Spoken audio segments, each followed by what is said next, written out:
More than 3 decades after the killing of mother and son Stacy and Jacob Falcon Dewey, 55-year-old Jerome Jones was sentenced to life behind bars. Completely innocent victims here.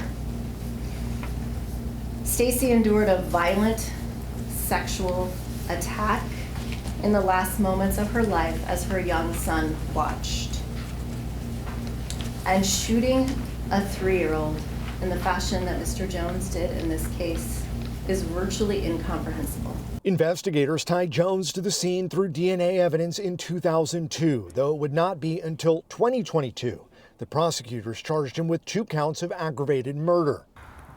I couldn't believe it. Stacy's mother and Jacob's grandmother, Diane Falcon, spoke to King 5 that same year. It's been a long process. Renton police officer Robert Inoshi, who's still on the force, says he'll never forget the crime scene in '94. And for 10 minutes, I was crying there. My middle kid, my son, had just turned 4.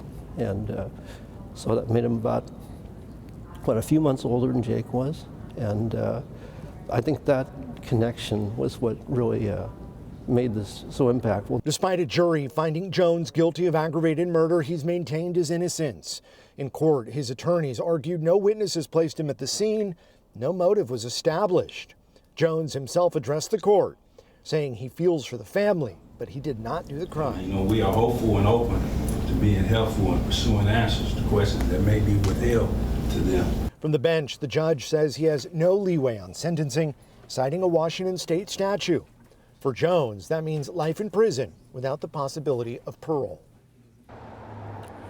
Family of Jacob and Stacy were there, but they did not want to speak on camera about this case. They did submit a message to the judge, in it saying they wanted him to impose the harshest sentence possible.